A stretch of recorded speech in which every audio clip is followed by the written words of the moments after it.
YouTube, CoffeeDude65, learning a big lesson. Don't start making a video till you make sure your camera's on. Anyway, I was going to talk a little bit about the political scene yet again, and I might get off of that because it seems like with politics, there's about three categories. One category is that people don't care, so they're not going to listen. They don't care what I say because they're just disillusioned, and I understand why, but it becomes the paradox. I mean, the more we don't care and the less that we are involved, the worse things get, and the more we bitch, and it just is a vicious cycle. The second category is people that agree with me, and they're going to think, okay, everything I say is right on and way to go. And the third category is the opposing point of view, which is the conservatives are right and that the liberals are wrong, and so on and so forth. So it brings me to the Allegory of the Cave, and I'm sure I've done videos about the Allegory of the Cave before, because I read it in college, and it's something that stuck with me, and the Allegory of the Cave can be interpreted in many different ways. But for me, the Allegory of the Cave really opened my eyes. If I've ever had an epiphany in my life, it's when I read the Allegory of the Cave, and it's just stuck with me because it's so true. And people keep pulling out in front and everything. Anyway, the Allegory of the Cave, I'll make it very simple. If you don't want to look it up, or if you're not familiar with it, is that there is a man, and he is born and raised and spent his life in a cave, a very long and dark cave, and he's chained to the wall, and he's facing the cave wall. Behind him is a fire pit, and behind the fire pit is a road, and there's a lot of people in this cave that's chained to the wall, and they're chipping away at the wall, they're breaking up stones. But on this road, there travels everything under the sun. Horses, cattle, wagons, elephants. Okay, you gotta remember it was Plato, so it was a long time ago. There weren't cars, there weren't aeroplanes, but you can put that in. So on this road travels everything in the world. It's a major trade route, but the people in the cave, all they see is the shadows on the wall. All their lives, they see the shadows, and that is what is real to them. They understand it. Okay? Now, supposing one day you take one guy out of that cave, and at first he's frightened, he's afraid, because obviously he's been in a cave, and now he's out in the world where there's sunlight, there's flowers, there's grass, there's trees.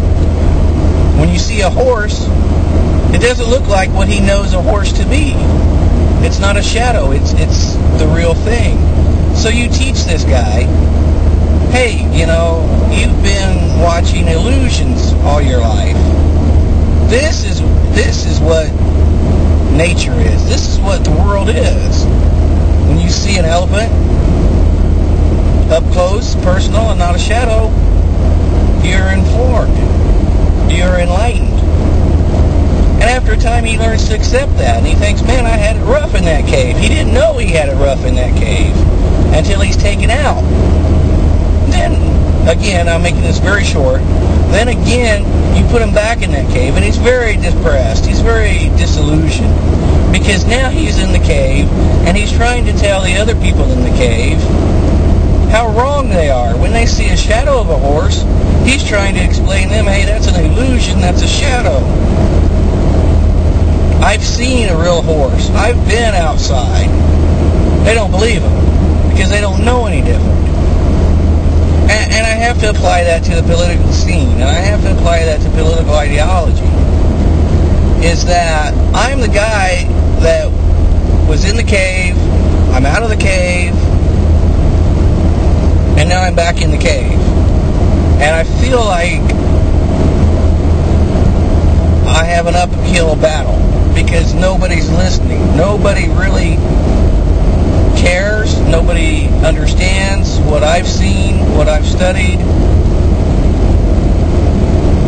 And it's just like I won't say depressed, but I get disillusioned, you know?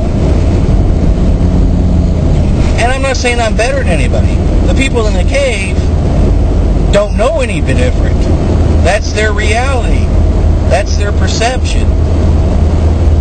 But when you've been taught that it's only an illusion, and you try to convince them, that's where I'm at.